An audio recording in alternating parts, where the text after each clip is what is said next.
With the UFC headed back to Nashville this weekend for the first time since 2019, it's time to dig into the Music City return. Dueling action stars Cory Sandhagen and Rob Font battle it out in the main event. And with one half of the Allen brothers away, let's get into it. Oh boy, and just like that, I am back and looking forward to UFC Fight Night Sandhagen versus Font. As always, one half of your hosting duo, Craig Allen, Twitter and Instagram, or is it at X and Instagram, at Craig Allen FNP.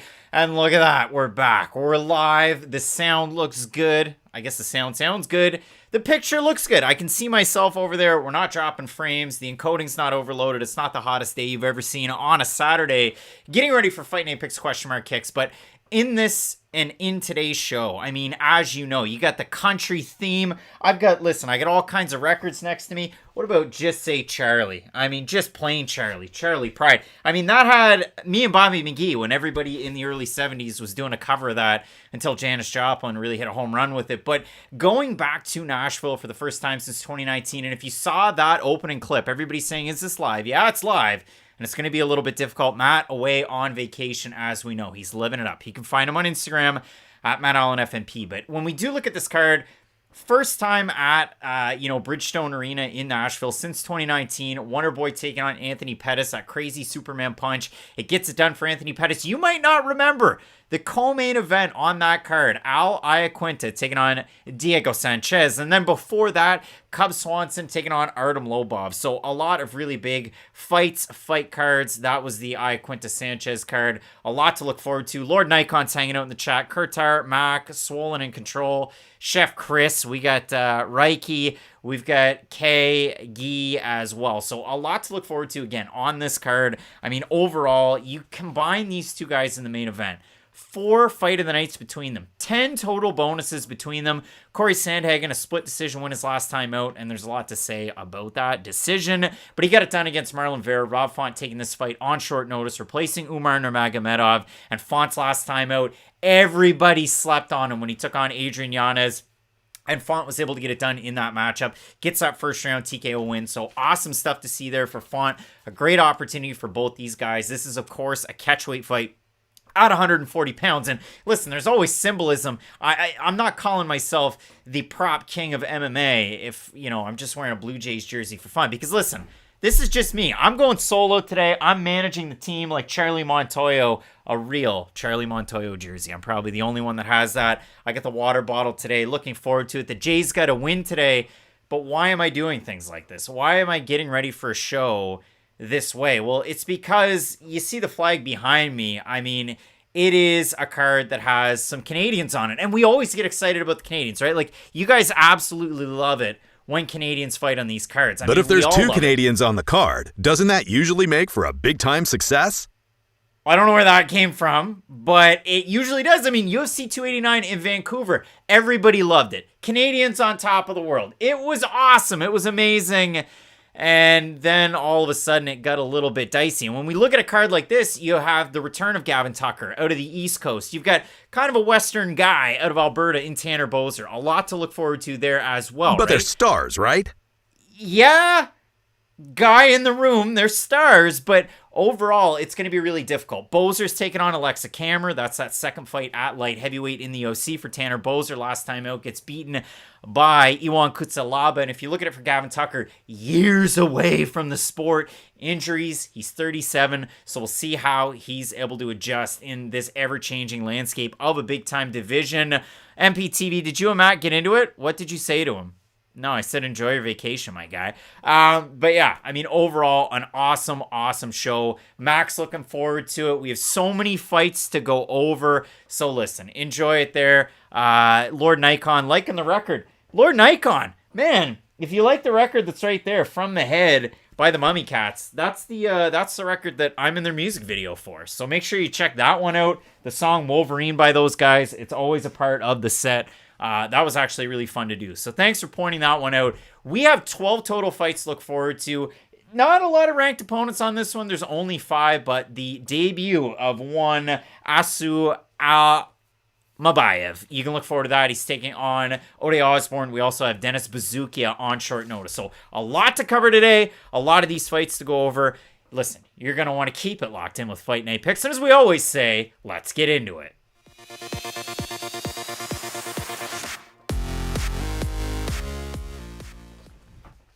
Wham bam, thank you, ma'am. Look at that. It's a new look here at Fight Night Picks. We're getting set for the first fight on this card. This one at flyweight. O'Day.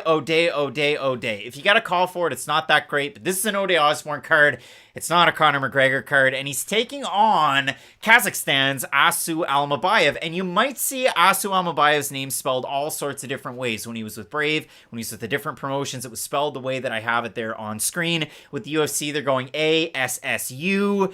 Alamabayev with a Y hidden in there. So look out for that when you are looking for his fights, but an absolute pleasure to watch. And when you consider Alamabayev's fights and you go looking for them, you might sit there and scratch your head. You might think, hey, is this deja vu? This is Groundhog Day? Didn't I already see a guy out of Kazakhstan at flyweight with a crazy record debut recently? Yeah, you're not wrong, and you're not in a dream. Assu Alamabayev following in the footsteps of a big-time fighter, and we did have recently a fight where Tyson Am loses by split decision, and it was a crazy controversy in that one. But if you look at that, he was taking on Azat Maxim, the undefeated Kazakhstan fighter, 16-0, the champ with Octagon, and that's not the one that's up at the World MMA Awards for top promotion. It's spelled with a C and not a K. But if you look at both of these guys, Alamabayev, you've got fighters out of Kazakhstan just absolutely at the forefront of MMA, and Almabayev's been in the corner of Shavkat Rakhmonov, but not unlike Azat Maxim, I mean, taking on a similar level of competition. Not to mention as well, Tyson Am had that crazy win over O'Day Osbourne. Tyson Am in the UFC at the time was 3-4. O'Day Osbourne in this fight 4-3. So 7 fights worth of experience to make your debut. But for Assu Alamabayev, former M1 Global interim flyweight champ, he had that win over Chris Kalades. I mean, a guy at Cole Harbour, Nova Scotia. You were always cheering for him. He had a cup of coffee over with Bellator, some time in the UFC as well. A big upset win over Paddy Holohan way back in the day. Alamabayev got it done there. He's on a very impressive win streak, and we can really kind of go over that when we have a look at it. Out at Killcliff FC, he's kind of cross-training there. Again, spending time with Shavkat Rakhmonov. We saw him corner him in the UFC, but also Nick Lentz, the coach there, and so on and so forth. Shumagulov spent time there as well. Lord Nikon worried about weight missing, though, on this one, possibly with O'Day Osbourne. Raw Torque saying O'Day, and Chef Chris saying Assu. But when you do consider a fight like this, for Assu Alamabayev, before you come into the UFC, if you take it on the level of competition like he has, it kind of makes you perk up a little bit. And there's a lot of fights that you can go back and watch. They're very readily available for Alamabayev. I mean, you went 2-1 with AMC Fight Nights Global, 3-0 with M1, ended up as their interim flyweight champ, and we were all excited when the UFC and M1 kind of started to merge. And you had those big M1 champs coming over. You had guys like Movsar Evloyev. You had Sergey Morozov. You had, who else? Nate Landwehr was a champ over there. And it just continued and continued. Shavkat Rakhmonov. Alamabayev didn't get the call, but Alexander Daskalchuk did get the call. And he was due a couple of different fights in the UFC. One against Tagir Ulanbekov, one against Malcolm Gordon. They didn't happen. So you had a really long layoff for Daskalchuk, who was that guy at 125 with M1 Global. And who does he fight with Brave CF? It was like a unification of the belts from their time with M1 Global. He fights Assu Alamabayev, and you see an early takedown attempt from Daskalchuk, a guy I thought really high of when he fought with M1. Alamabayev pulls guillotine once, pulls guillotine twice. It looks so tight, it looks like it's over. Alamabayev scrambles out of position. He gets back up. He gets the takedowns, and he submits Alexander Daskalchuk. And listen, no odds, no this, no that, but it was a giant upset, and that was the 2021 Brave CF Breakthrough Fighter of the Year was Alamabayev. He also won Submission of the Year for that win. So when you do look at both these guys and their skill sets, I already mentioned O'Day Osbourne. Listen, he's had 7 fights inside of the UFC. The debut was against Brian Kelleher. It didn't necessarily go his way. But the thing that I found really interesting when I did the research on O'Day Osbourne, performance of the night bonus over Zaruk Adashev. You know that the power's there. He's a tricky sidewinder as it stands. And Almabayev's fought a southpaw not that long ago, another UFC vet. in fun size Zach Makovsky, and he wins that fight by split decision. But the reason I bring that fight up is southpaw and southpaw can be tricky for some of these orthodox fighters like Alamabayev. And Alamabayev's one of those guys that aim big, miss big, and if he's not able to get his striking going, he leaves himself wide open for the counters. Makovsky was very successful with the striking. However, for Alamabayev, it really is his takedowns that butter his bread. So if you do consider it for a guy like Osbourne, I mean, the strike numbers, they kind of are what they are so far in the UFC. It is a negative strike differential, 4.31 to 4.63 absorbed per minute for Osbourne. 46% striking defense. It's not the crispest. And if you look at it, 72% takedown defense for Osbourne. So some decent numbers there. The one thing that I found really funny on the stat sheet, if you're considering it for a guy like Alamabayev, I mean, look at this. One of his opponents that he had taken on the last time out, Alamabayev was supposed to headline Brave CF 66. They don't actually have it on his Tapology page, but that fight fell out. He's supposed to take on an awesome fighter out of the Kingdom of Bahrain. That fight, again, did not happen. So they end up putting him up against Magnat, and you can find that fight out there on YouTube. Look at this guy's record. Absolute jobber out of the Philippines. A couple of those little exclamation marks because those fights not really all that legit. So a little odd there, but obviously a really good pedigree for Alamabayev. The wrestling is intense. He does take long shots. He does kind of ride on the knees, but he typically gets the job done that way. So I think this is going to be a really, really good fight. Again, a good litmus test for a guy in Alamabayev to make his debut against an established veteran in Osbourne, who his last time out got the split decision win over Charles Johnson. Not a lot of controversy on that. Majority thought that Osbourne got the win in the matchup. But if you do consider this, Alamabayev is the slight favorite in the matchup. You and I, you're out there, you're listening in the car, maybe you're on the plane, maybe you're watching here on YouTube. We have a look at the Tapology votes. 1,747 total votes, 76% going with Alamabayev. I have Alamabayev in the matchup, but again, I think this is going to be an awesome fight. And listen, you could say collusion, but I did ask Matt earlier on today. He is on that big-time European swing of a vacation, who he had in the fight, and he has Assu Alamabayev in this one as well. So both of us at Fight Night Picks going with Kazakhstan's Alamabayev to get the win. I think the wrestling's going to be great, but again, watch out, because he leaves himself out there to get countered, as did Azat Maxim. It nearly cost him against Tyson Nam. Majority thought that Tyson Nam won that fight, and then it was all over. So I think this is going to be a great one, but let us know down below in the comments section who you have. The next matchup on the card, I mean, listen, Sean Woodson's had a hard time to get fights, and he's taking on Denis Buzukja. You're not going to want to miss it. Keep it locked in with Fight Night Picks, and as we always say, let's get into it.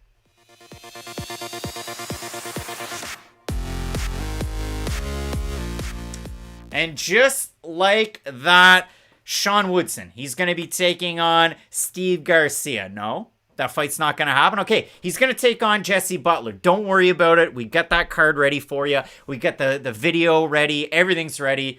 No, that's not happening. Okay, he's going to take on Myron Santos out of the LFA. Wait, no, that's not going to happen? Okay, all right. So he's going to take on, I'm sure, this guy, Sean Woodson. He's got to take a fight. He used to box at 215. He's looking out for a fight, looking into the crowd. Who's going to take on former boxer Sean Woodson? Well, wouldn't you know, it's Denis Buzukja, a guy who's been calling from the rooftops for a shot in the UFC since Dana White Contender Series 2020, let alone 2022. So a very, very good shot for Denis Buzukja here. He accepted this fight on Tuesday night of fight week. So a very, very abbreviated opportunity for Buzukja. But if you know anything about him, I mean, he does have a little bit of a karate background. He does get it done by being such a well-rounded fighter. And we have to tip our cap to Buzukja for that right there. He can get it done with his wrestling. You saw that when he competed on Dana White's Contender Series this past summer.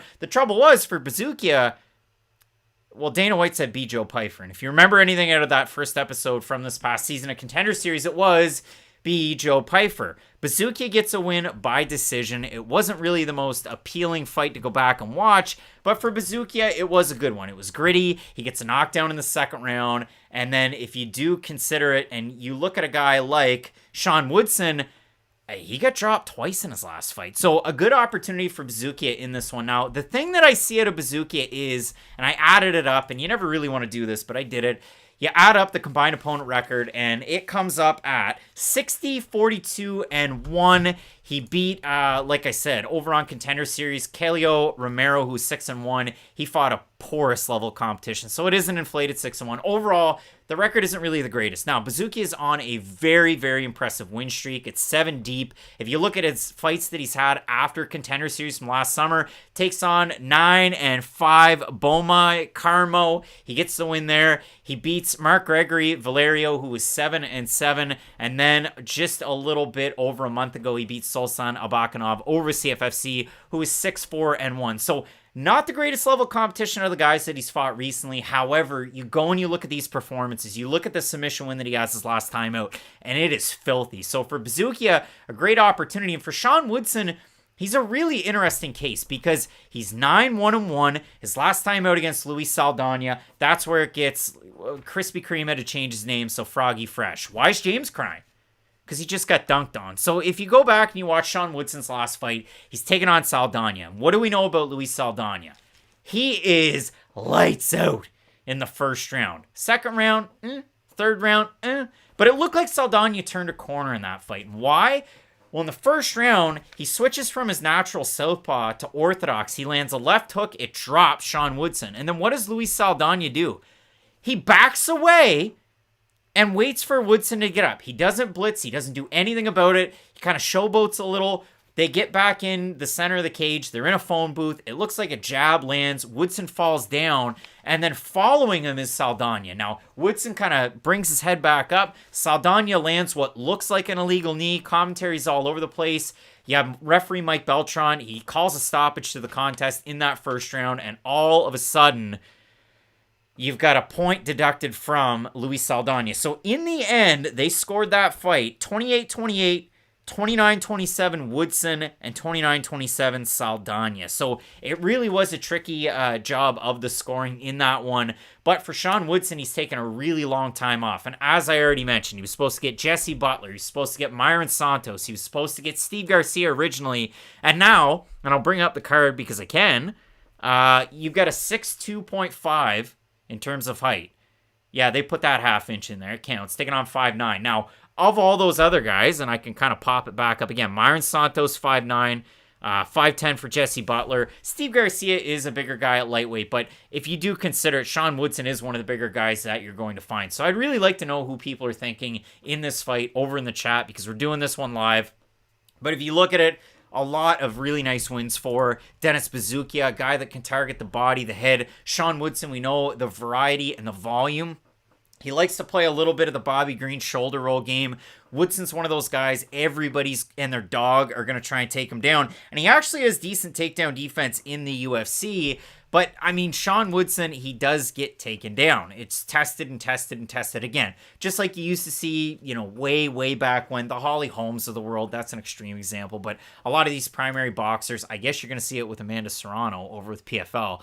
We will see how it goes. But in this one, I mean, for Sean Woodson, great striker at range with that big-time reach advantage. He has the experience. He also has the fact that he's had the time away as well to kind of let things settle in, let that brain heal. Because the last time that Woodson fought, it was almost a year ago. So in the matchup, this one, incredibly short notice. Tuesday night it was announced. We're Wednesday night talking about it here with you on the YouTubes. Over on Tapology, 725 total votes, 70% going with Sean Woodson. Matt Allen in this one also going with Sean Woodson, and I am as well. I think Woodson's going to be able to get it done in the matchup, but 4 opponent changes. The only thing that doesn't give me pause, like a lot of these other short notice ones are, Sean Woodson wasn't due to fight last week, cut the weight, and then had to do a double weight cut. He did get it done. So Max saying, didn't this fight get canceled? If it did get canceled, like all the other ones, the other 3 that I started the graphics for the first one against Steve Garcia. I followed through with the other ones. Then I'm going to be a little bit sour, but I think this is going to be a really fun fight. MPTV, Dennis Jimenez is super good, but he's going to be a little too little. Woodson used to fight lightweights and middleweights. Again, that Sean Woodson boxing picture is the real McCoy right there. Sean Woodson competing at 215. So both of us in this one going with Sean Woodson. Next matchup, 125 pounds. Flyweight is in fuego. Jake Hadley's taking on Cody Durden. You're not going to want to miss it. Keep it locked in with Fight Night Picks, as we always say. Let's get into it.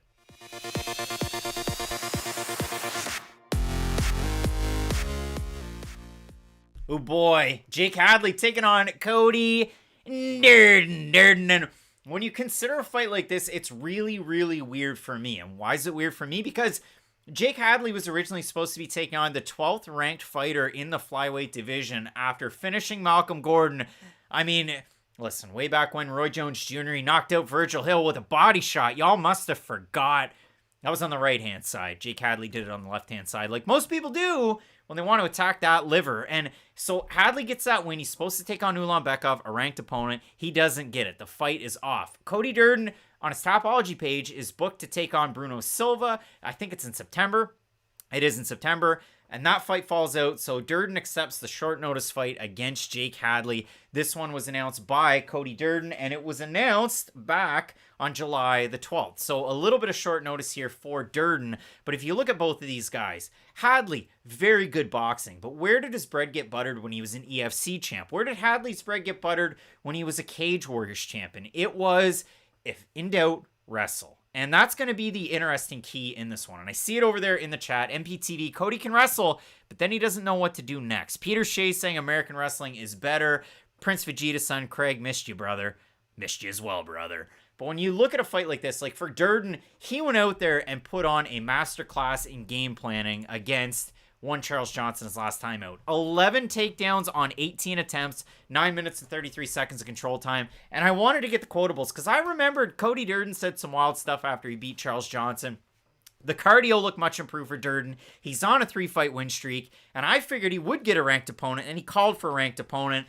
And then he had a big shout out to American Top Team in Atlanta, Team Lima with Diego and Douglas Lima. So he's always been an ATT guy out of Atlanta. He has cross-trained a little bit down in South Florida. But Durden, throughout that UFC 148 Chael Sonnen quotable, he did the old, I'm ready for the ranked opponent. He didn't call anybody out. And then he said something about trombone and big stones or whatever it was. So good one there for Cody Durden. But ultimately for Durden, he either ragdolls you or you rally back and he accepts a lot of punishment. We've seen that from Durden so far in the UFC. And if you consider his UFC tenure, 4-2-1, he had that Jimmy Flick early finish loss, the triangle choke. He's called that guy out time and again. He did get finished by Makayev, but you look at all the wins and you even look at the decision that he had on really short notice up a weight class against leg kick king Chris Gutierrez. That's a draw. Arichi Long rallies back in the third round, but Durden did great work with his wrestling in the first and the second. JP Bays, he knocks him out. Carlos Mota, the former champ over with the LFA, he drubs him 30-27s. There was a 29-28. And then again, Charles Johnson. So when you do look at this one, I mean, Durden has that wrestling pedigree, but Jake Hadley's one of those guys. You've seen it out of him, and odds makers really heavily favored him when he made his UFC debut. Took on Alon Nascimento, and this is where you can kind of see the path for Cody Durden. Is Durden the most pressure-heavy or top pressure-heavy type of wrestler that you're ever going to see? Not necessarily, but for Jake Hadley taking on Alon Nascimento, roundabout a 2-1 favorite in that fight, loses it by decision. Nascimento had, 9 minutes and 27 seconds control time in that one. Put him in a pretzel, wasn't able to get the submission win in that one. Hadley rallies back. He beats Carlos Candelario. He beats Malcolm Gordon, and we're off to the races. So this fight should be an amazing one. Team Fearless out of the UK for White Kong. Don't like the nickname. Jake Hadley. He is, of course, a southpaw. Southpaw versus southpaw, a different look for a couple of these guys, but I think this is going to be an awesome fight. These two guys, Matt loves it, so if he's watching out there from Europe, hopefully he enjoys it. These two guys got that dog in them. They really do. So I think it's going to be an awesome fight. You can see the variety of finishes that these guys have as well. You like that. Durden's been submitted on 3 occasions in the pro career. And you can go back to the time that Cody Durden fought in boxing, kickboxing, and MMA all in the same night. The guy's an absolute wild man. And the man is, of course, an NFC vet. So when you do consider this one and you have a look, try and figure out who is favored to get the win in the matchup. It is the former EFC and the former Cage Warriors champ, Jake Hadley. And if we have a look at the Tapology votes, 1,745 total votes. 79% Hadley, 29% by decision, 50% by submission for the 21% that have Cody Durden to get the win. 83% by decision. Prince Vegeta's son, Cody Stamen versus Cody Durden. Well, I mean, Cody Stamen's a guy at 145 pounds now. I don't think those two guys are going to fight. Manny mentioning Hadley has 37% takedown defense in the UFC. As long as Cody doesn't get subbed, takedown all day. All right. If you're going to bring numbers up, you got to be able to explain them. He fought Mitch Raposo on Contender Series. Mitch went 2 of 3 on takedown attempts. He fought Alon Nascimento. He went 2 of 4 takedown attempts. He fought Carlos Candelario. He went 1 of 1. And he also fought Malcolm Gordon, who went 0-0. So, again, when you do consider the level of competition, kind of is what it is. And Durden's one of those guys that's going to get after it. We have a look at Matt's pick. Matt in this one going with the underdog, Cody Durden. The fans have Jake Hadley. Again, let me know who you have in the matchup in this one.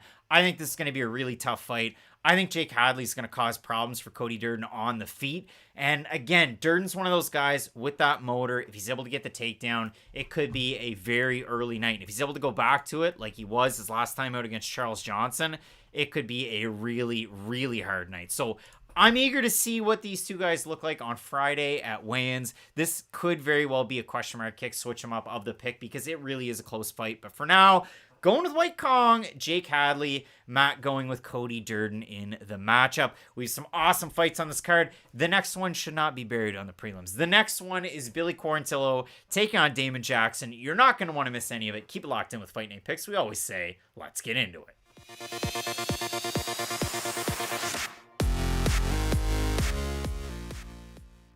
But Billy Quarantillo is taking on Action Jackson, Damon Jackson, an awesome fight at 145. And the craziest part about this fight is for Billy Q, his last time out, he gets hit by a short shot, hit by the knee, and it's all over. Edson Barboza finishes him. That was in April. It was not long ago. It was about 4 months ago. Damon Jackson, everybody and their dog had Damon Jackson to the tune of, what was it here?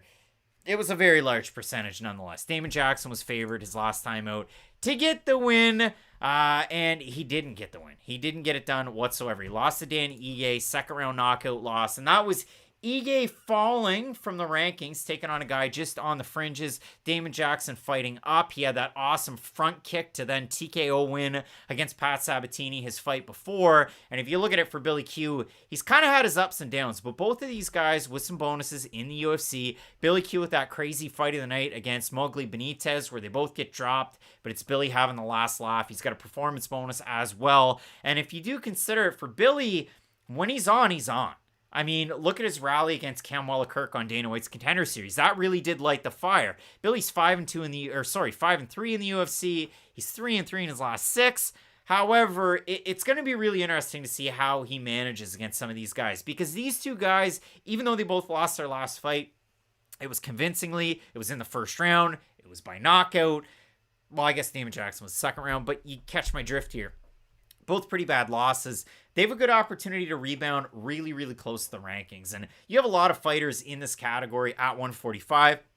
You have Charles Jourdain that's kind of hanging around. Nathaniel Wood, who got the win over Andre Fili. I mean, there's a lot of guys. Like, I always think of Bill Algeo, Joe Anderson Brito. This division is absolutely stacked. So one of these guys needs a good opportunity to get a win. Now, if you consider it the All-American, and he was out of, Missouri Valley College in wrestling, that's Damon Jackson. Does he have the pedigree of a jiu-jitsu black belt like Billy Q? No.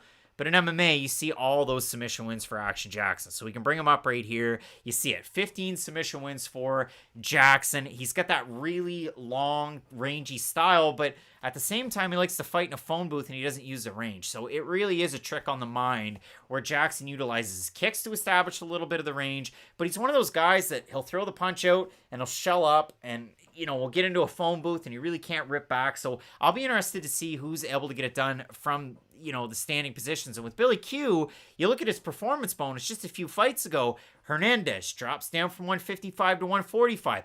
Billy looks like the best version we've ever seen. And then Billy's favored to get the win against Edson Barboza. So a very interesting fight there. Tyson over in the chat saying Edson timed that so well, he didn't even need to look down to see if the knee was going to connect. Night Force, Billy TKO or Jackson by sub. Raw Torque saying Billy Q with the thumbs up. But I'd like to get an idea from you guys, like how you see this one going, because it really is a tough one at the end of the day. So this is where we'll get a little bit squirrely. Matt on this one is going with Billy Q to get the win in the fight. I think it can be, this could be a fight of the night if it does last, like Billy Q was against Gabriel Benitez. You look at the fight that he had against Gavin Tucker, and he was just outmatched that one. Tucker had it with the boxing. Tucker had it with the grappling. That was the best version of Gavin Tucker, other than the Sam Cecilia fight that we've seen in the UFC, and I reference that as a little bit of a nugget for later on, the return of Gavin Tucker against Diego Lopes. Damon Jackson was on that crazy win streak. His performance bonus in the return to the UFC after a stint, he was with the LFA, with the PFL,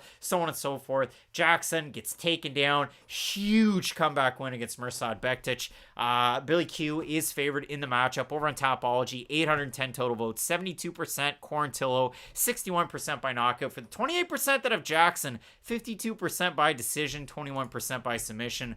For me, this really is a tricky fight. I do like the volume out of a guy in Billy Quarantillo in a matchup like this, but Billy Q, I mean, the striking defense isn't necessarily the best. 7.86 significant strikes landed per minute in the 8 fights that Billy Q's had in the UFC to 5.79 absorbed per minute.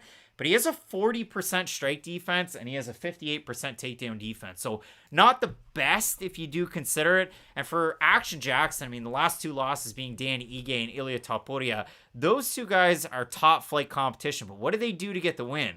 They were able to back up, move around on the feet, and utilize really good boxing. So we'll see how both these 2 guys can make out. Jackson, too, you look at some of the rallies that he's had throughout his career. I think of his wild fight against Charles Rosa. That was an awesome one. The Dan Argueta fight was just a battle of attrition where he's able to get the back but wasn't able to get the sub. So this should be a really fun fight while it lasts. But both of us, myself and Matt, going with Billy Q to get the win in the matchup. The next fight that's on the card, Jeremiah Wells taking on Carlston Harris. An awesome fight at 170 between a couple of scrappy veterans. You're not going to want to miss any of it. Keep it locked in with Fight Night Picks. We always say, let's get into it.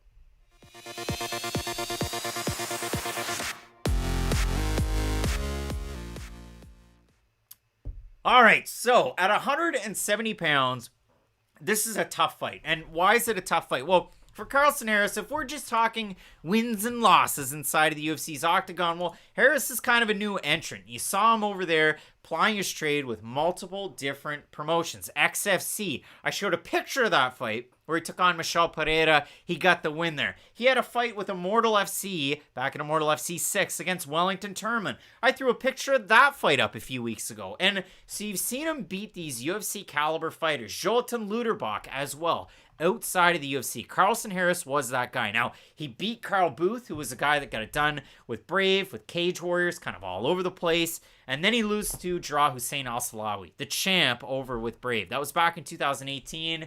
For Carlston Harris, title shot, it's not realized. Al-Salawi ends up with PFL years later. And so what does Harris do? Just wins and wins and wins. And everybody kind of got familiarized with him on Dana White's looking at FWD for a fight. I'm going to let that sink in. FWD to a fight. Dana White's FWD to a fight. And Harris gets the win over Sagid Isakakmaev. And so he gets the contract. He's in the UFC. And Harris goes on the run that he's on. He beats Impa Kasanganay. He beats Christian Aguilera. He beats Jared Gooden, who came in on incredibly short notice for Abubakar Nurmagomedov. Knocking on the UFC's door. Jared Gooden, bring me back. I would like to fight again. And Gooden missed weight in that fight. And it was not a Gooden look for Jared Gooden. And of course, there was a battle of words that ensued here on our YouTube channel and Twitter with old Dan, Best Fight Picks, and it was all water under the bridge at the end of it. But Gooden came in at 177 for that one. But we can't forget that loss that Harris had, the spinning wheel kick against the chosen one, Shavkat Rakhmonov. So Harris looking to get it done. Now, I'm eager to see, because Harris is one of those guys that likes to defend takedowns very well. Active, fast hips for an older gentleman at 170, but he's got great front chokes and he's got great jiu-jitsu. When you have a look at Jeremiah Wells, everybody making fun of Matt taking vacation. Look at the guy's Instagram. He's actually on vacation. The craziest part about it is, too, there's been a lot of people that have been hard on us taking vacation, moving some of our production schedules around. We've never done this. And we've been doing this since 2018. So it's been a fun summer, and you only get one chance. So you got to do vacations every now and again. So check out his Instagram at Matt Allen FMP. He's living it up in Europe.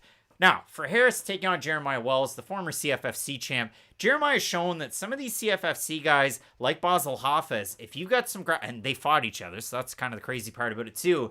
If you look at a guy like Jeremiah Wells, the wrestling's on point. You saw it when he took on Blood Diamond, and the controller just kind of shut off, and he didn't know what he was doing, and he ran into the cage, and then he got it done. Jeremiah Wells is a guy that if for strength, for wrestling, for striking alone, if you just isolate all of his skills, they're all very, very good. It's just sometimes they don't always go together the best. Now, he gets the win over Blood Diamond. He finishes the notoriously hard to finish Court McGee. McGee hadn't been finished since what? Wasn't it, it was years and years and years ago. I'll go back to it. Listen, we're doing this one live. I can't cut anything out. But Court McGee hadn't lost by finish. I think it was the fight against Ponzinibbio. It was the fight against Ponzinibbio way back in 2016. So he went forever without getting finished.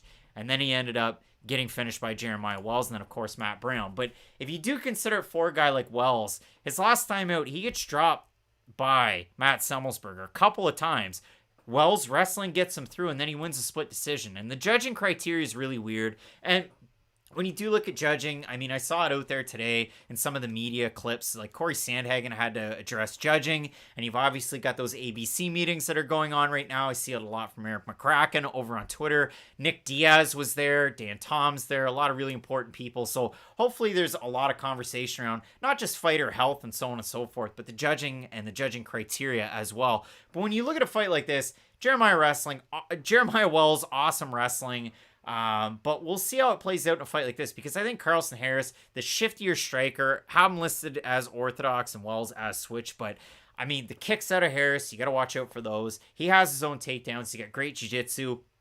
And when you look at the losses for these two guys, Harris has been chinned a couple of times, but the last time we saw that against Shavkat Rakhmonov, top man. And I thought Jarrah Hussein Al-Salai was going to go on a pretty darn good run with PFL.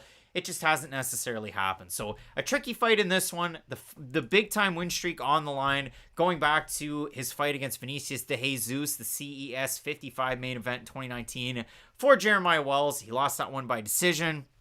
And for Carlston Harris, his last time out, got that win against the short notice man, Jared Gooden. We have a look over at the Tapology votes. Surprise us there to you. 739 total votes, 83% Wells. Large proportion have him to win by knockout, 67% by knockout. For the 17% that have Harris, 34% by knockout, and 21% by submission. Wells is favored in the fight. Lord Nikon saying, my head says Wells, but my heart also says Wells. Prince Vegeta-san, when did get any takedown to the end of the round, not counting the 3 takedown. We're going really hard into it. Manny Maniac, I like both fighters, but Harris I feel is a little sloppy with his striking. Got the more well-rounded fighter in Jeremiah Wells. Matt in this one going with Carlston Harris to get the win in the matchup. Matt's got Carlston Harris in this one. And I don't want to be a contrarian and labeled as such by the internet, but for me in this one, I'm going to go with Jeremiah Wells. He has to watch out for those submissions, but he trains at Marquez MMA with some of the best in the world. You look at it, the Sean Brady's, the B. Joe Pfeiffers, a litany of guys from the 170 mark up to 185 and so on. For me, I like Wells in the fight, but Matt does have Carlston Harris, so we're split on the pick in this one, and we move it forward. Again, you talk about fights that could be on the main card. Kyler Phillips coming back, taking on Raoni Barcelos, my guy. You're not going to want to miss it. Keep it locked in with Fight Night Picks, and as we always say, let's get into it.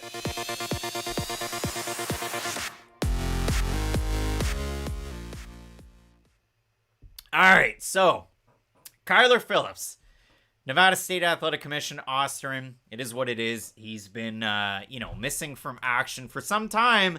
And now Kyler Phillips gets a big-time opportunity against one of those guys, the former RFA champ, Raoni Barcelos. And we made a whole video about Raoni taking a fight not that long after getting knocked out, but not that far away either. I mean, the fight that he was supposed to have against Miles Johns back in June. Johns out of that fight. No dance partner for Raoni, so ultimately he gets to move it forward and take on Kyler Phillips. And that's great for your brain health, not necessarily for a guy that's 36 at 135, for anybody. But a good opportunity in this one because for Raoni, you know how good the striking is. The Muay Thai, the leg kicks, they're awesome. He's trained with Pedro Hizzo for the longest time.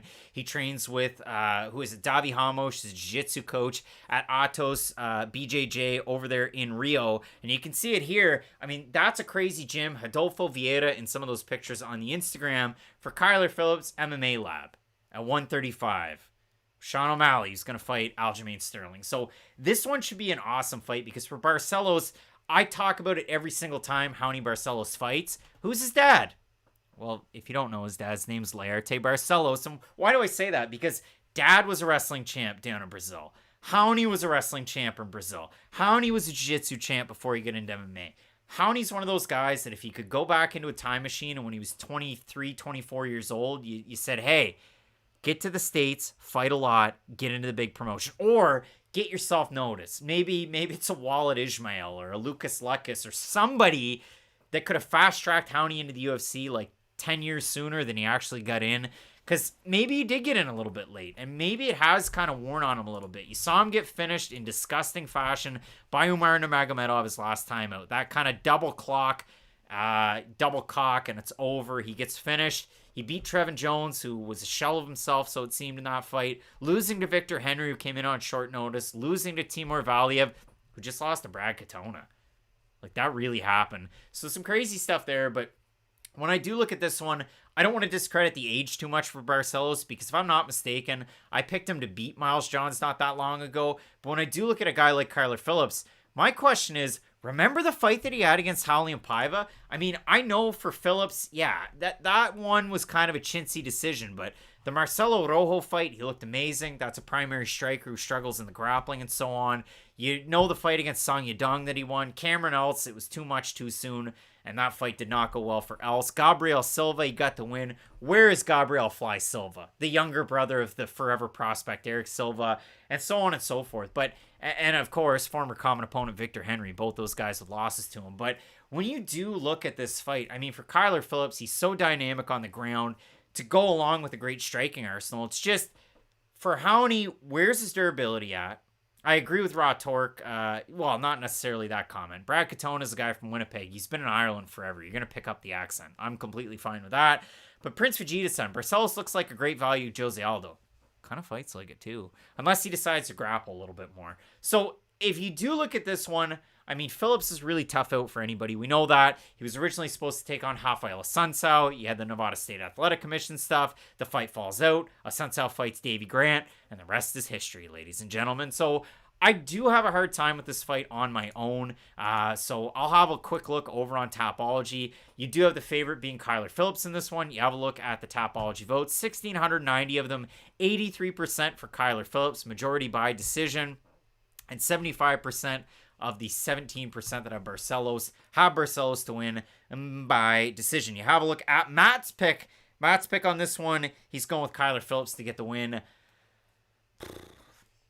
I like the length of a guy like Kyler Phillips, which he actually doesn't have a crazy advantage when it comes to his height, but you see that reach advantage, and if you can make a guy miss, that is a big differential. Kyler Phillips is a guy that strikes quite a bit from the outside. The thing that scares me about Kyler Phillips in this one, and it does a little bit against Alamabayev earlier on in the card, Alamabayev's got great spin kicks to the body and to the head, but just like his punches, Alamabayev leaves himself out there, and if you miss big, sometimes you can get cracked big too on the return, especially on a pullback, and Kyler Phillips could leave himself susceptible. He's been out for a very long time. The last time that we saw Kyler Phillips, and again, it has been a while, he beat Marcelo Rojo way back in February of 2022. So for Phillips, still a young man, trains at a great gym, but this is going to be a really stiff test in Raoni Barcelos. So an awesome fight at 135. I love this one. Both of us going with Kyler Phillips in the fight. And we move it forward to an awesome one at 155 pounds. Chile's Ignacio Bahamondes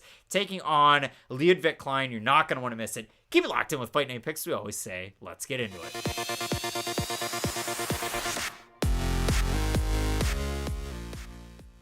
Ignacio Bahamondes. Ignacio Bahamondes. I mean, this was a guy that was bred to be a martial artist. His dad taught the martial arts. Ignacio liked the martial arts. And it was kickboxing that was the first love. It was kickboxing that got him to the dance. And if you do look at it for Bahamondes, 35-0-1 as an amateur kickboxer. He was a Chilean national champion at the age of 14. And we've seen this progression from Bahamondes where he used to get caught, he used to leave himself out there, and he fought a stiff level competition because he moved to the States, at a really young age and started to get it done. He gets submitted by Preston Parsons years ago at 170. Then he moved down to 155. His last fight was catchweight at 160. He had that loss to Matt McKeon where he got submitted. He lost to Salvador Becerra way back in 2019.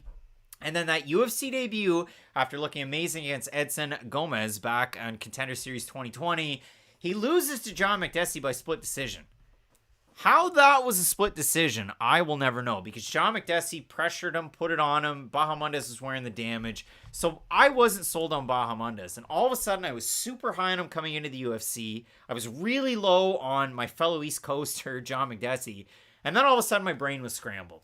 So now I've had to individually break down all of Ignacio Bahamondes' fights, and there's been 3 since, and they've all been wins, and tried to figure out this pattern. So he takes on Roosevelt Roberts, and he has one of the knockouts of the year. 2021's knockout of the year, the wheel kick knockout. Roosevelt ends up over on The Ultimate Fighter, and that is what it is. And Fight Hive saying live, he just ignores our stupid comments most of the time.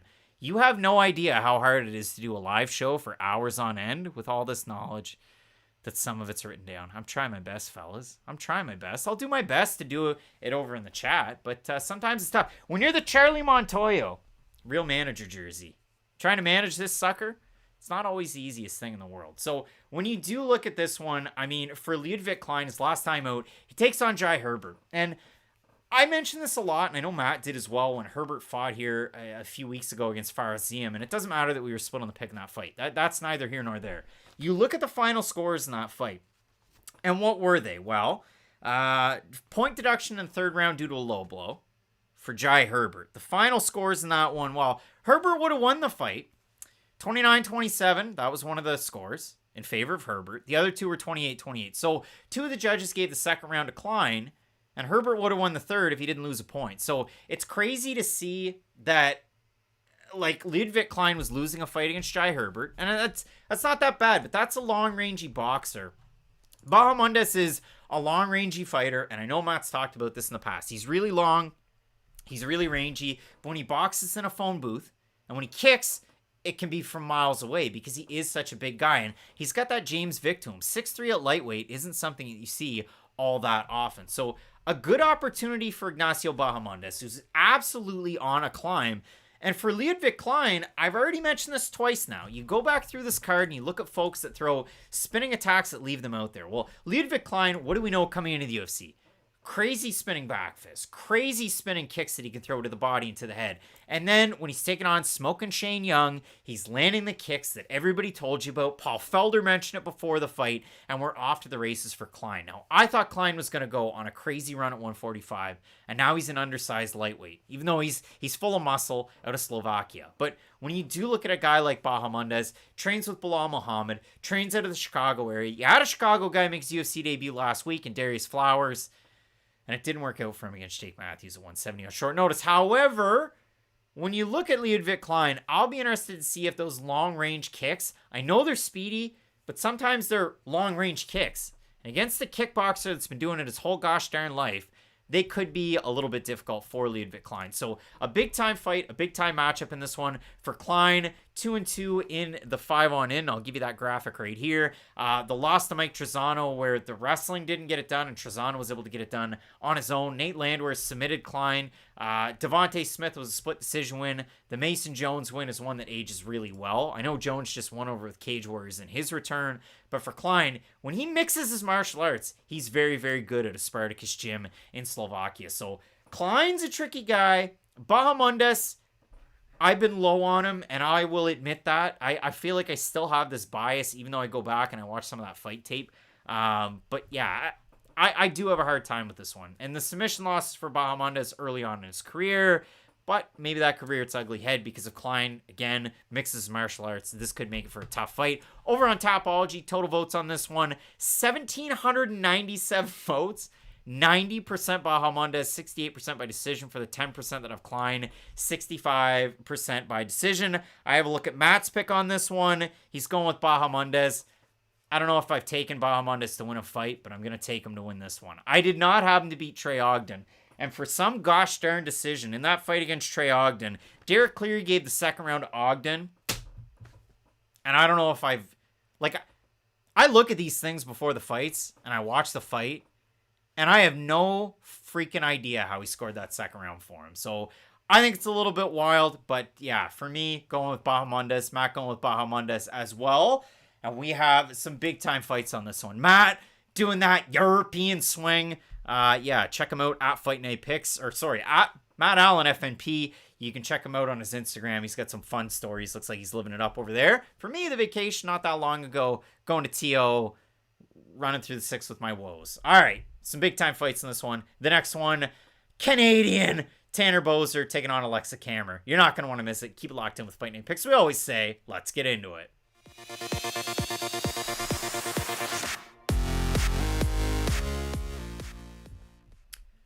Pay Tanner Boser his sponsor money. Like, if Tanner Boser needed a spokesman, it would be John Malkovich in the movie Rounders. And everybody loves that movie. It's one of my favorite movies. I know Matt likes it. And if he was here, hopefully I could get a rise out of him. But pay this man his money. Because for Tanner Boser, I think we've all seen the interview that he did with James Lynch, where it was almost over. And he was cool with the sponsors that pay him. Like, it's like Death Row's the record that pays me. But he was not happy with the Rock shoes and so on and so forth. The things that are on the shorts. He likes Venom, but the rest of them he doesn't like. So when you do look at a guy in Tanner Boser, he made that trek out his last time out. And you can see it on the screen.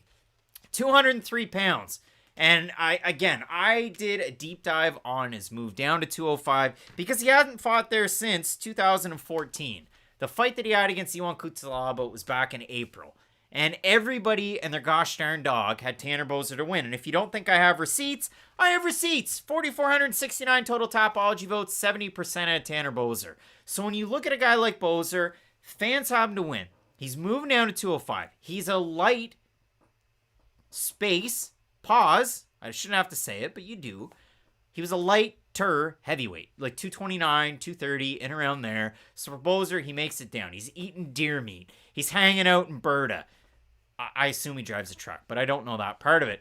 So he loses that fight against Ion Cutelaba, protested the stoppage a little bit. He's deleted his social media since. He's focused a lot on his camp. He mentioned to James Lynch he got back into bouncing on the weekends. So, some stability there. And at least you can kind of pay for things because you're not getting your full purse. You get the show money, but you're not getting the win money. And now he's taking on Aleksa Camur. And Camur has been away for over 2 years. And you might think to yourself, well, where's Aleksa Camur been? So I listened to an interview that he did. And it came out on July 10th. With JHK, All-Star MMA. The guy does the best interviews. Wouldn't have had him here at Fight Night Picks doing interviews if he wasn't the best. He does the best. 2+ year layoff because of hand atrophy in his left hand, nerve damage. There's quite a bit of tingling there. And he mentioned it was due to ulnar nerve damage. So he had everything cleaned up. It was his jab hand. He's been training hard for the fight. Obviously, and I say obviously, you might not actually know Aleksa Camur if you don't remember him from a couple of years ago. But Camur is one of those guys. His boxing was on point. He was a Stipe Miocic protege at light heavyweight. He was getting all kinds of wins. He comes into the UFC Up Contender Series. He had a flying knee knockout of Fabio Charant, and that was awesome. And then Camur's going out there and beating guys that you kind of expect him to beat. And that is not just Charant, but Justin Ledette, a guy who had great boxing, great speed at heavyweight, but it didn't translate to late heavyweight. So he gets the win over Ledette. He loses to William Knight because he gets out grappled, and then he loses to Nikolai Rianu. And in that one, they mix it up. It's a split decision loss. You could argue either way. Nikolai got it done with the wrestling. Camur got it done with a little bit of striking. But when you do look at it in this fight, I mean, for Camur, he's got the boxing. If Boser can mix it up, he's got really good kicks that he doesn't necessarily utilize all that well. I might reel that one in a little bit. If he uses them often and early, Boser's a really quick kicker. And he's one of those guys that can keep his defenses up, throw the kick, and he's in and he's out. He always had that speed at heavyweight. Wrestling, it got tested when he was over with ACB. But for what it is, it's not that bad. Now, when you do look at it, Matthew Bartoli saying peekaboo from Calgary. We've got a Boser is a nothing burger personified. I don't know about that. Talking about rounders. Yeah, John Malkovich. I mean, he is such an actor. John Malkovich. So if you do look at this fight, I mean, for Aleksa Camur, it is, how's the speed? How is that hand? How is the ulnar nerve? Because, listen, if you know UCL injuries, look at R.A. Dickey. I mean, he's a hard-throwing pitcher out of college. UCL injury. Has all these years. So he's got to reinvent himself. End of his career, wins the Cy Young in 2012 with the Mets. And then, right after winning a Cy Young, he gets traded to the Blue Jays. And it is what it is. But for Aleksa Camur, I'm eager to see how he makes in this one, or makes out in this fight, and I'm eager to see what you guys think about this one. If you could toss me a like on a Wednesday night, it would certainly be appreciated. So, a really tricky fight in this one. Obviously, Camur hasn't fought in a very long time, whereas Boser is a very, very active fighter in this division, and a lot of people thought he was going to go out there and get the win over Ivan Kutsalaba's last time out. He got dropped by a right cross, and they don't count it as a knockdown, but he gets dropped down. The fence kind of saves him. He pops back up, and you have the fight going down to the mat and kind of up again. But Kutsalaba ends up getting the win. 1-4 in the last 5 for Boser. Arlovsky is a loss where at first I thought Boser won. The next 4 times I watched, I thought Arlovsky won. Latifi was a split decision loss where he gets taken down and held down. He beats OSP in tight. Gets a knockout win there, loses to Nascimento by split. He lost that fight, but he certainly lost to Kutsalaba. Boser is favored in the matchup, -180. Over on Topology, 1,748 total votes. 2/3 at Boser, the other third with Camur. I do have a hard time. I mean, fight high, 27 years old, been off for 2 years. These young guys coming off layoffs, coming back better. Hoping that Camur has improved. Mad in the fight going with the Canadian Tanner Boser. Not to be a contrarian, but I do edge the younger guy in this one. Now, the one crazy thing is, you got a guy with 31 pro fights who's taken on a really high-level competition outside of the UFC, and a high level in the UFC as well. You got a guy with 8 pro fights who hasn't fought in 2 years. Doesn't seem like a smart one, but for me, I will go with Aleksa Camur. So split on the pick in this one. Matt going with Tanner Boser. I'm going with Aleksa Camur. Few fights left, and another Canadian. It's the return of the Mac. The governor, Gavin Tucker, taking on Diego Lopes. Love this fight. You're not going to want to miss it. Keep it locked in with Fight Night Picks. We always say, let's get into it.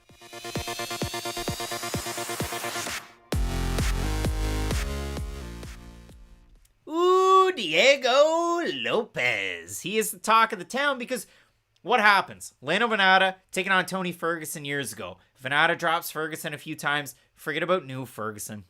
Forget about the one that you've seen lately, but I mean, you had Lando Venata on a giant pedestal. Giant pedestal. He looks amazing on short notice against Ferguson. And the career's been kind of 50-50, wishy-washy. He's had a couple fights against Fight of the Nights against Bobby Green. And that's good, because Green looked good against Ferguson his last time out. But there's always fighters that automatically, look at that, through the gate, this guy is a star because he looked amazing against a top 10 fighter in Movsarevloyev on days' notice. And Lopes, I mean, if it's like one of those guys that you're like, that guy got Hall of Fame votes. Diego Lopes is getting those Hall of Fame votes. He really is like getting those top tier quarterback votes if you're on the Ryan Russillo podcast. Like, Diego Lopes is that hotness because of how good he looked against Movsarevloyev. But Matt and I talked about this quite a bit. And if you guys aren't getting your Matt Allen fix, I'm going to throw it on over to a clip of us talking about Diego Lopes about to make that debut against Movsarevloyev because we were high on this guy coming into the UFC. Diego Lopes beat 3 UFC vets before he even fought on Contender Series. And I hate to break it to you folks, he finished all 3 of them. Like, this guy is incredibly impressive. And you might recognize him out of the Champ Camp Lobo Gym with Irene Aldana. You were talking about Alessandro Costa that's now in the UFC, but I say Champ Camp because Aleksa Grasso is kind of the poster child for that camp now. But Matt, when you look at a guy who has a John and Kate +8 flow in the front and occasionally a little bit of salad out the back, Diego Lopes being a Brazilian Jiu-Jitsu black belt and having gotten into Jiu-Jitsu at 5 years old, this is a guy that's going to be billed as a specialist in that discipline. He has, 19 of 21 wins by finish, but I mean, 8 of them are by knockout. When you watch him use his hands, and I'll go through some of these fights, oh boy, does this guy ever have some hands. Like, he is a lot of fun to watch. He does have a lot of nice strengths in his skill set. You bring up some of the grappling, and he does have great grappling. A really control-heavy fighter, too. Like, he does seem to have quite a bit of weight to him. Not just someone who is fishing for submissions constantly, but he does have great power on his feet, too. And we talked about some of the boxing combinations before we started to film. He has a great left hook. He has good body shots. The only thing, though, that I don't love about him on the feet is at long range, there's not a ton of kicks to really close that distance. And he's not throwing a ton of volume like a Calvin Kattar guy or like a Max Holloway, to where he could really overwhelm you on the feet. That's the one thing that did stand out in some of his fights. Yes, he is having success in the striking, but there's some times in his fights where there's a minute, 90 seconds that go by where him and his opponent are both just kind of staring at each other in the mirror. And yes, he does have a lot of experience, which is nice to see, but I will be very curious to see if that kind of a game plan or that kind of a style is going to work against a guy like Evloev, because it is almost a disservice. Because let's be very honest about this right now. Anybody fighting Boser Evloev with any kind of notice is up against an uphill battle, right? Like, this is a ranked fighter in one of the best divisions in the UFC. So hopefully Lopes can just give us a really solid fight. But this is one of those really difficult situations to throw him into, where I think we do have a very promising young prospect who can make a lot of improvements and continue to get better. But they're doing him no favors at all, bringing him in on short notice to take on Evloev. He's 28 years old, and I mean, he's what, 21-5? He's not a prospect anymore. This is a fully seasoned professional fighter and a coach out of a big gym now. So I'm not going to call him a prospect in any terms, but I do agree with you in a sense. You know, we've seen it out of some of these fights. His fight against Glenn, his fight a little bit against Rodriguez with Lux in his last time out, where there were periods where he wasn't necessarily as active. But if you go back and you watch the fights leading up to Contender Series, the guy was absolutely wild on the feet. Look at the fight he had to Joe Anderson Brito. So go back to that fight. They're at par going into that one because Lopes had beaten a much higher level of competition than Brito had. You go into it, they strike, they get a little bit wild, and then Brito gets the takedowns. But what happens? I mean, Lopes off his back is threatening Camur sweeps. Then he goes for the arm bars. He nearly has a guillotine in the second round. And in the second round at the start, there's a little bit of a warning from referee Tayoni. Hey, watch out for the eye poke. And then in the third round, what happens? One single jab, I guess wrong hand, jab by Lopes and an eye poke from Brito. By rights, you would assume that that was going to be either no contest or disqualification. They don't go to disqualification. They go to a technical decision. And on all three judges' scorecards, round 1, round 2, Brito, round 3, because one punch was thrown by Lopes. So Lopes gets the round. But if you do look at it overall, he goes over with Fury. He fights for a title against a guy that you might recognize in Nate Richardson. I thought it was a really close fight. I know 48-47s across the board, and it was split 2 to Richardson to 1 to Lopes. But if I did watch it, I mean, I thought the first 3 rounds, I thought for sure that Lopes had won 2 of them, kind of playing into a 3-round atmosphere here. You look at his fight against Glenn, he drops him with a combination where he goes uppercut, left hook, and he drops him. And then to finish off the fight, I mean, you're talking about combinations on a leg kick attempt from Glenn.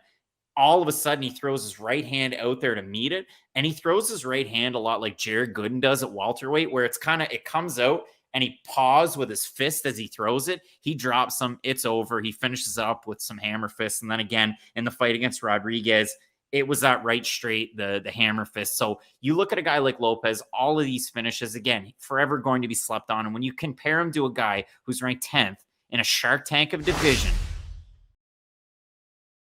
So when you do consider this matchup, this is the really weird part about it. I mean, you look at a guy like Diego Lopes. We talked about some of his striking, but if it's not all there, it's not all there. And you look at the way that he was able to perform against Evloev, he looked like he was lights out. And again, for Gavin Tucker, you look at that debut that he had against Sam Sicilia, and I really do wish that Matt was a part of the video a little bit more than just that clip from the last time we talked about Diego Lopes, because we were in the building for Gavin Tucker's UFC debut in 2017 against Sam Sicilia. And I'm not being hyperbolic, and I'm not trying to oversell it. That was the loudest pop I've ever heard in my life for somebody. And he's out of Western Newfoundland. He trains. He lives in the HRM. He's out of Dartmouth. And he's training at, and I'll bring it up right here now, Tower 1 Combat Sports. He's been a Titans athletics guy for a while. Obviously, people know the Halifax scene for MMA. I already touched on it. John McDessie, TJ Grant. There's been some really big fighters out of Halifax, and Halifax has had big cards. I mean, you remember the main event of the card that Tucker debuted on. That was, look, I got props for this. That was Derek Lewis taking on Hapa.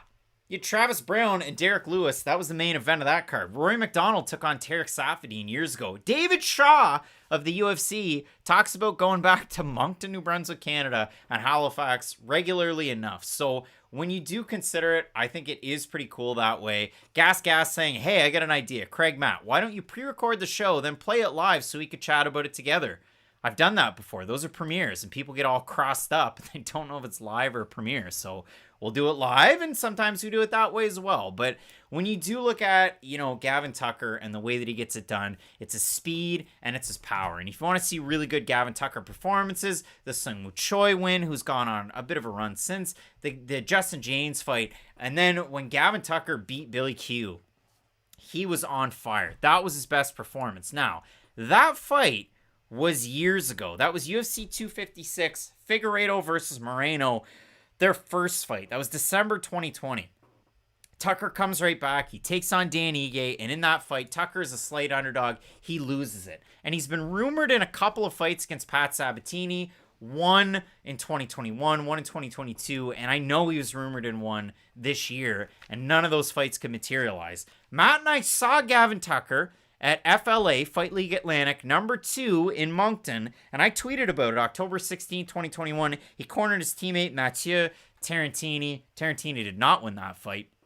But when I look at a guy like Gavin Tucker, it is the speed. I wouldn't necessarily look at those submission wins in this fight. I know he's got 6 of them, but I wouldn't anticipate him getting it done by submission against the jiu-jitsu coach at Lobo Gym MMA and a guy who's like legit and credentialed on the ground. So when you look at it for Tucker, how far has he fallen off? How bad have the injuries been? And at 37, does he still have the speed that he used to have at this weight class? And for Diego Lopes, can he just not get hit? I mean, is he able to kind of dictate some of this one? Austin Laxon hanging out there in the chat, having a good time. But yeah, I think this is a tricky one because of the layoff with Gavin Tucker. I can't wait to see him back. I mean, like, people around here get excited for a Gavin Tucker fight being a local guy out of Atlanta, Canada. And I myself, selfishly, because of that connection with you, the debut in 2017, I get really excited about it too. Matt in the fight going with Diego Lopes to get the win. Tucker's one of those guys. I mean, again, if he beat Dan Ige, and I picked him to beat Dan Ige, I thought Tucker was going to go on a run to the top 15 of 145 pounds. It never happened.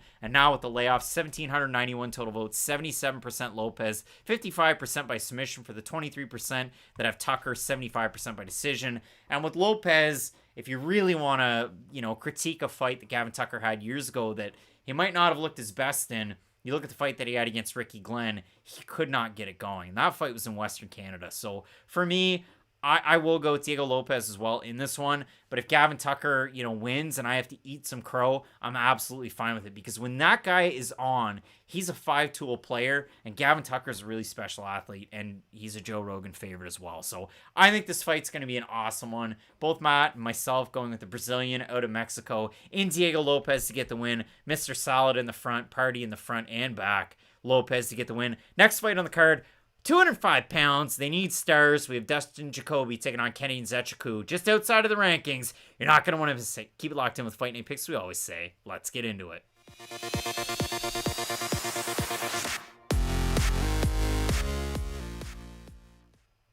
Ooh boy. Clicked on the wrong one. So listen, these things happen when you go live, and you don't even get a chance to fix them. So I'm going to go to the right fight.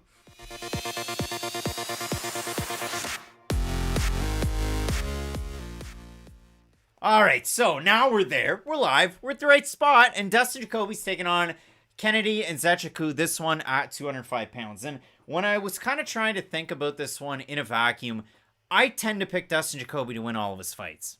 Go back and watch the videos. I picked Dustin Jacoby to win. And I do not pick Kennedy Nzechukwu to win fights. And what's happened lately? Well, Dustin loses that close split decision to Khalil Roundtree. Everybody and their dog that watched the fight thought that Jacoby had won. Roundtree gets the decision. Jacoby goes out against a professional, Azamat Murzakanov. Murzakanov's an absolute buzzsaw. He's ranked now. I wasn't necessarily on board, and we know how that fight turned out. Murzakanov gets the knockdown. I thought maybe it was a little bit of a fluke against Clark, even though I watched all the tape on Murzakanov, and I liked him coming into the UFC. It's a long story, and I'm here by myself on a late night Wednesday night talking to you about this fight. But for Jacoby, maybe he's lost a step. Or maybe not. I mean, light heavyweight, you can get pretty old. I mean, 40-year-old Jan Blachowicz had a close fight against 36-year-old Alex Pereira. So we got to pump the brakes there a little bit on the ageism when it comes to these guys. But when you look at this matchup, Kennedy looks like he's found his groove. And we've all seen the performances. I know he has 3 losses, but we could even go down through some of his wins as well. The Paul Craig loss wasn't really on in some spots. The Darko Stosic win. We got that win because Stosic had, point deduction or point deductions. The fight against Carlos Alberg, loses the first round handily, rallies in the second. Danilo Marquez, the perseverance of, just like Derek Lewis, just get up. And that was what he was able to do. Dawoon Jung, in tight, got finished, wasn't a good look. Nikolai mixed it up with the wrestling, but most people had thought that Kennedy won that fight. And now you have Carl Robertson, where Kennedy looked great. Kutsalaba, where he rallied out of, some of the bad positions, but, Kennedy looked amazing. And Kennedy really looked good his last time out against Devin Clark. So now all of a sudden, Nzechukwu's on this big swing up, a great uptick, and Jacoby's not really at the best part of his career. For Jacoby, we know the glory lineage. We know, again, Canadians, taking on Simon Marcus over there in kickboxing. We know how good of a striker Jacoby is, and he strings his shots together, and he can throw in combination, and he can pitter-patter switch his stances. I know I have him listed as orthodox, and I have Kennedy listed as southpaw, but when you look at a fight like this, like, if Kennedy's on, and he's zoned in, and Saif Soud's just yelling those directions, think about the coaching in this fight. You have Mark Montoya out of Factory X. You have Saif Soud, 2 of the greatest minds in coaching. Texas versus Colorado, going at it. And you've had fighters mix it up between these 2 gyms, in the past as well. So I think this is an awesome fight. But when you look at this one, for Kennedy, if he's on, then the pick's Kennedy. Dustin Jacoby's pretty well on in most of his fights, and he had the threat of the wrestling to contend with in the combat sambo of Azamat Murzakanov. And I remember talking about Murzakanov in his fight against Iwan Kutsalaba. A lot of Kutsalaba references because a lot of these guys have fought him at light heavyweight. Boser fight as well. But when you look at Azamat taking on Kutsalaba in combat sambo, it's done with the striking. You saw the striking that he was able to implement against Jacoby. So I think this is an awesome fight. Anthony Smith's saying a brawler versus glory kickboxer. I lean towards the pro kickboxer in this one. Kennedy's not a brawler, though. He can strike very well on the outside. And as you can see from the card there, 83-inch reach. That is absolutely crazy. So he's got 7-inch reach advantage. He's got the height advantage. But the counter to that is, well, does he use it? Not necessarily, because he was in a phone booth or in tight, close quarters against Dawoon Jung, and it wasn't getting it done. Fight high, closest opponent, Jacoby, was Dawoon Jung. We know how that ended. So do I buy into the hype now? Am I convinced? Because I haven't been throughout the entire time that we made these videos. If you toss me a like in this one, it'd be appreciated. It's been an hour and 12 minutes of talking straight. I do have a tough time with this one. So it will be interesting to see what we get out of both these guys. Again, from Kennedy, last couple of times out, he was favored to beat Devin Clark. Yeah, against Iwan Kutsalaba, he was favored. He got a performance of the night bonus. He was favored to beat Carl Robertson. And in this matchup against Dustin Jacoby, wouldn't you know it, Kennedy and Nzechukwu favored to get the win. Taking on a guy in a 2-fight losing streak. But again, look at it through rose-colored lenses a bit. The votes on Tapology, 1,850 of them, 71% going with Nzechukwu, 64% by knockout for the 29% that have Jacoby, 67% by knockout. Both these guys have pretty darn good, striking from the outside. But if you do consider it, both guys have pretty good volume. And where I was going with it was, both guys have decent cardio as well. So I do like that out of it. Kyle, can I get a summary of your picks by the end? Sorry, I just tuned in. Kyle, I do that on question mark kicks, but if this is your first time tuning in, I thank you. People skip to the picks anyway, and they don't give a hot frig about what I say. So, yeah, if I do that, then nobody watches at all, and I might as well just write them all down and close up shop. I know that Matt in this one has Kennedy and Nzechukwu to get a win in this one. Maybe this will get hot frig trending on X. I never thought I'd say that. I'm going to go with Kennedy and Nzechukwu in this one as well. But yeah, I do have a hard time because I always pick Jacoby and I never pick Nzechukwu. And these fights like this, I do have a hard time racking my brain on it. So some awesome fights in this one. Kyle, the Blue Jays jerseys keep me tuned in. I appreciate that from you. Yeah, it's an actual Charlie Montoyo jersey, if you can believe that. It was one of those team-issued ones. I couldn't pass on it. Not a big fan of John Schneider, who's doing the damn thing with the Jays right now, but they did get a win today. Let us know what you have. We get the co-main, the main event coming up. You are not going to want to miss it. Keep it locked in with Fight Night Picks. We always say, let's get into it.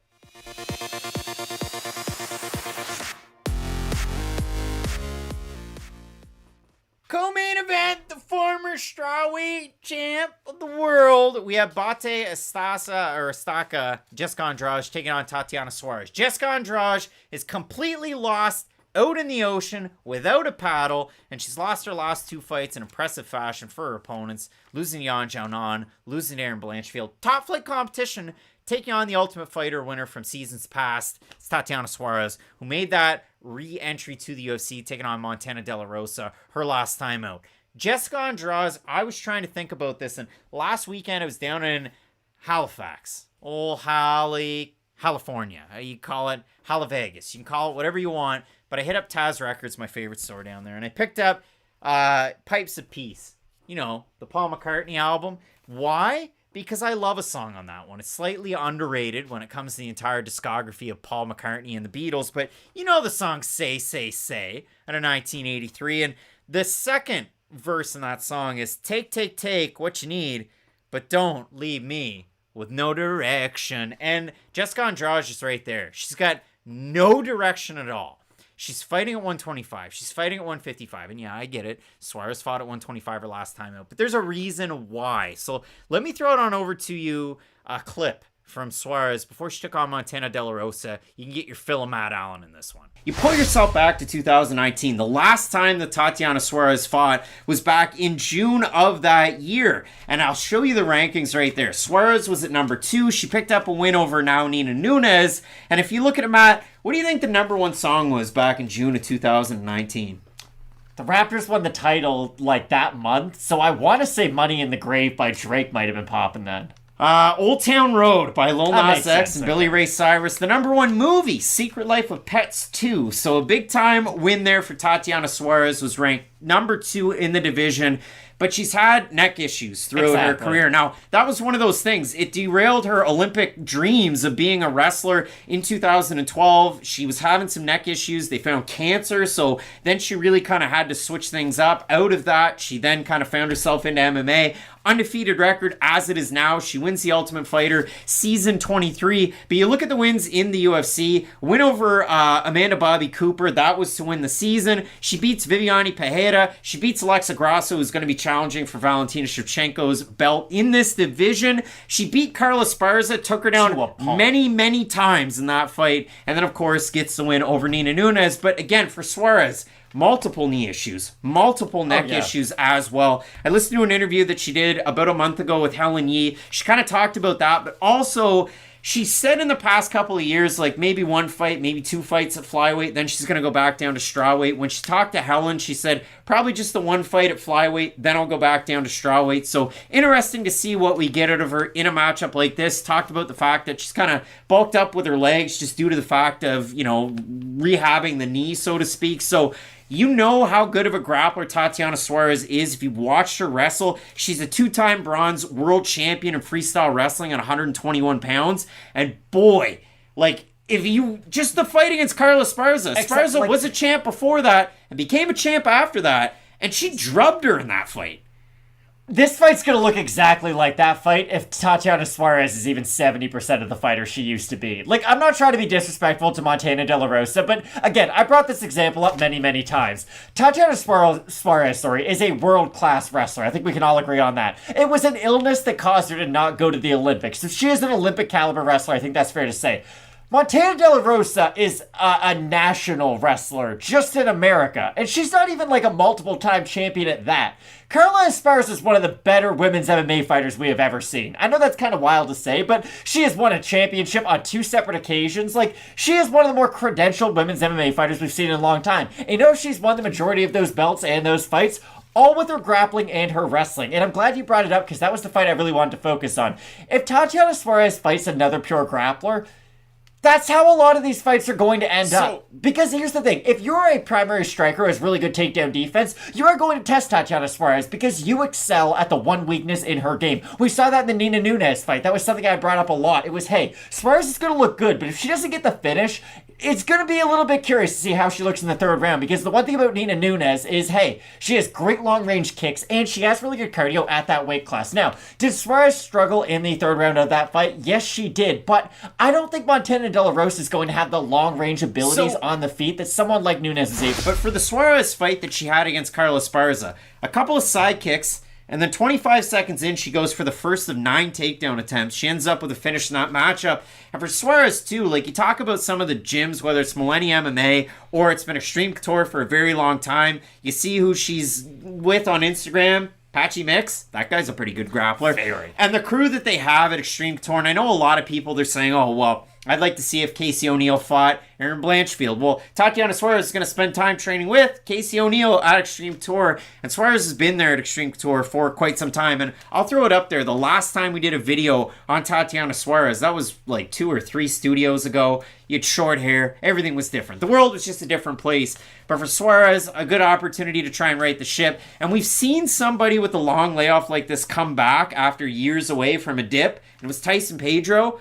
And they gave him fights against Ike Villanueva and Harry Hunsucker before they gave him Modestas Bukauskas. Was it Jargis Danho? Was he the guy heavyweight? The Man Mountain, Jargis Danho, with a big win over Jorgen De Castro. I'm proud of myself, remember that. A good opportunity for Tatiana Suarez. She's a massive favorite in the fight. All right, so when you do look at this fight, I mean, for Suarez, she takes on Montana De La Rosa. First round, 4 minutes, 26 seconds of control time. Second round, it's over, as Kenny the Jet Smith was able to say for Vince Carter. And you have Suarez going out there at 125. And what I said when I said a tune-up fight, it was a tune-up fight at 125 for Suarez to tune her up to then go back down to 115 or natural weight class. And if you do look at it, I mean, it's crazy to think Suarez is the older fighter of these two because she's much less experienced in MMA. We talked about her wrestling pedigree. With Andrade, those last 2 losses in the rearview mirror, they don't look all that good. And the questions being brought up there in the chat, you guys are talking about Andrade's takedown defense and saying it's really bad. I mean, over her career, it's 73%, and the most takedowns she ever gave up was against Valentina Shevchenko in her title fight at 125, and it was a bad night for her on that night. Blanchfield got the takedown at the end after getting it done with the striking. She gets the win over Andrade. That fight was back when? In February of this year, where she got submitted. You gotta look at it a couple of different ways. And I mean, for Suarez, how good's the striking defense? Well, I mean, I've seen points in her career, and we've talked about this with some of these primary wrestlers like Sajara Eubanks and so on and so forth. There have been periods on the feet where you sit there and you go, yeah, it's not the worst, but I mean, Nina Nunes was able to rally in their fight. And if you look at the judges' scorecards in that one, 29-28, 29-28, and 29-28, Nunes was slightly less in terms of the volume in the third round, but she made her strikes count. So if you do consider it, Andrade, the 5-round experience, and if it does get dicey as it goes on, this could be a really, really tough one. So again, it is much appreciated to hear what people are saying in this one, but I have the hardest time trying to pick this fight because for Suarez, the time away, the injuries, I don't love it whatsoever. Yeah, I have a hard time with this one. And Matt sent me the text and he said, what was it? Andrade has a great chance though, and he picks Suarez. So I think out of all the people that maybe aren't favored to win this fight, Jessica Andrade is probably the one where I sit there and I scratch my head. At Fight Night Picks in the community tab, 1,700 total votes, 71% of you folks going with Tatiana Suarez to get the win. I do think Suarez is going to get the win, but I don't love it. I mean, when Andrade took on Blanchfield, I took Andrade. When Andrade took on Yan Xiaonan, I came on this channel and I said, every time I pick Yan Xiaonan, every time, and people laugh at me. And in this one, I'm going to go away from it. And look what happened to me. I got it wrong. So, yeah, I do have a hard time. But for me, I'll go with Suarez, but I would stay away from this fight like your Chicago White Sox manager, bench coach, Charlie Montoyo. Yeah, I don't necessarily love it, but I will go Tatiana Suarez in this one. And then we get to move into an awesome impromptu main event. Cory Sandhagen taking on Rob Font, the live show with Fight Night Picks, doing the damn thing, 12:23 a.m. local. Let's get into it.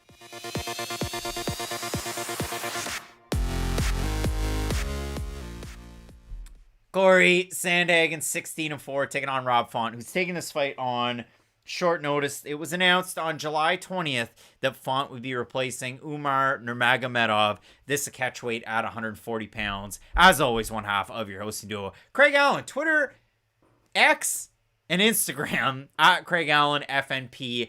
Matt Allen on vacation, much deserved. He never takes them. The kid grinds it out every single week. So listen, kudos to him, and I know he's having a good time. You can find him at Matt Allen FNP. When we look at this fight, it's an awesome one. Rob Font, every person and their dog slept on him his last time out against Adrian Yanez. And listen, I'm not going to peacock because I get picks wrong every single week. I've had one card in my whole life of doing this where I get every pick right. Once that happened.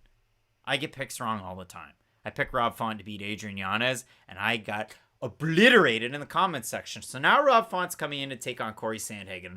Font's this odd outlier where, does he fight for the title? No. Has he had fight of the nights? Yeah, he's had fight of the nights. Does he have performances? Yeah. These two guys combined, 4 fight of the nights between them, and 10 bonuses total. That's awesome. Con DeMercy in the comments section saying Cory easy. Jason saying Rob could TKO, but yeah, I mean, if you look at it for Rob Font, we talk about boxers with a crazy volume advantage over everybody, 135, 145, and we talk about the Calvin Katers of the world, the Max Holloways of the world, and we never talk about Rob Font. Remember back when Rob Font was fighting Sergio Pettis. Remember back when Rob Font was fighting Marlon Moraes before Marlon was losing to guys you might have never heard of with PFL. Like, Rob Font went on this run where he beats Pettis, beats Ricky Simone. That carries a lot of weight, right? Remember Ricky Simone's fight against Song Yadong in a main event not that long ago?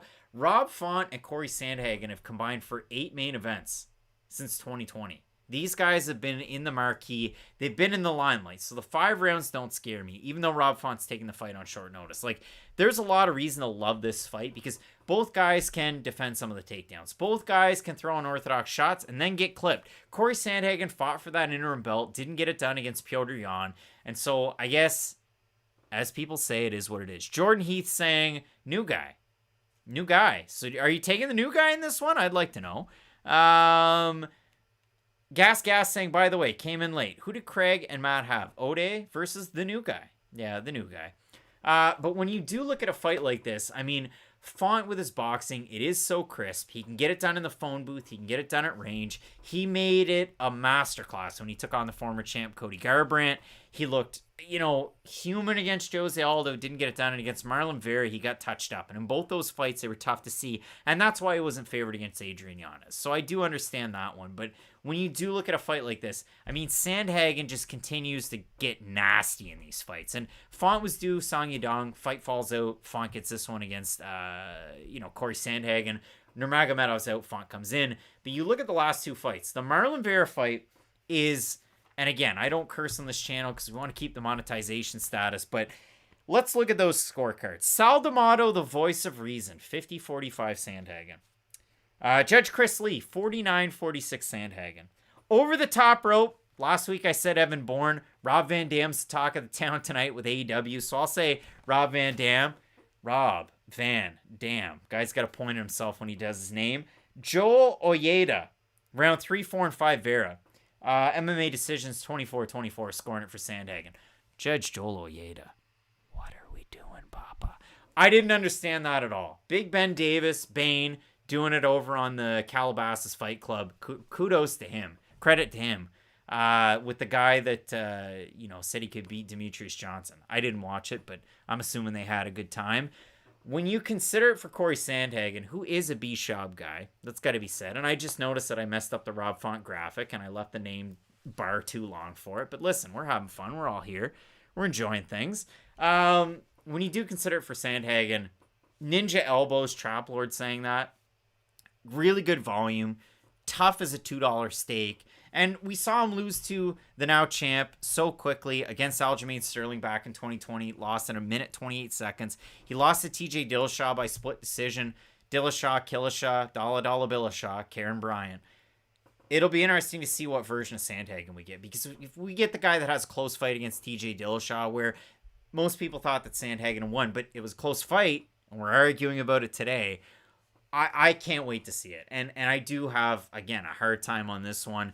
If we do have a look at Fight Night picks, you guys do a great job here. Let's go over into the chat. I mean, 81% of you folks going with Cory Sandhagen. And if you have the opportunity to toss a like, hey, that's much appreciated too. We're not even over 100 likes right now. And I'm expecting us to get like 300, 400, 500 throughout the week. So listen, we're later on in the week. We got to get this done. It's late on a Wednesday night. I have a hard time with this one. I know the Matt Allen pick on it. And if we look in the community tab, 90% going with Cory Sandhagen. Matt has Sandhagen. I have Sandhagen as well. But Rob Font's got a great opportunity on short notice. And I had Font to beat Adrian Yanez. Why? Because Yanez, he can freeze in some of his fights. Cory Sandhagen, I don't see that much, as much out of him. And Sandhagen's kind of a new age Ferguson in some of his striking. But he doesn't get dropped. He doesn't tend to get hit as much, but he doles out that same type of punishment. So for me in this matchup, I do have Cory Sandhagen, but some amazing fights throughout this week. I mean, 12 total on this card. I think Matt and I were split on a few of them. But if there's two Canadians on the card, oh my gosh, doesn't that usually make for a big-time success? Yeah, it does, guy way out there. It was funny when I started the video off that way. It's not as funny when they're set to play after a while. So that was kind of weird, but a lot of really good fights to check out throughout this week. I'll have question mark kicks on Saturday. I'll recap the fights live. And if you missed anything, go back through, watch the videos again. But the craziest part about this is this fight card's awesome. I love it. Sandhagen, Font, the Music City. It's awesome to see the return there because the last time that they fought in Nashville was that Wonder Boy fight against Pettis. That was a great card. Before that, 2017, Cub Swanson, Artem Lobov was a real main event in MMA. And then, of course, co-main to that was Iaquinta taking on Diego Sanchez. But if you do look at it, the next one after that, RDA taking on Vicente Luque. There's so many storylines on that one. And I'm going to do a Fight Night Picks video. Like, listen, here, let's get crazy. Make it weird. We're doing it live. I'm on the right-hand side. The graphics on the left-hand side. That's never happened before. We're breaking the fourth wall. I'm going to do a whole new way to shoot the video next week. And you're either going to love it or you're going to hate it. But I'll tell you what. I put a lot of prep work into this one. And I'm going to, like, I'm not going to spill the beans. I put a teaser out there on Twitter. My wife knows what I'm doing, and one of my friends knows what I'm doing. Not even Matt knows what I'm doing. So that's a big tease, but I hope you guys really enjoy it. I mean, listen, putting the work in Fight Night Picks, and you always got to try and do some new things out there. So toss a like on your way out if you could. Enjoy the fights. I know you will. Keep it locked in with Fight Night Picks. And as we always say, let's get into it. With the UFC headed back to Nashville this weekend for the first time since 2019, it's time to dig into the Music City return. Dueling action stars Cory Sandhagen and Rob Font battle it out in the main event. And with one half of the Allen brothers away, let's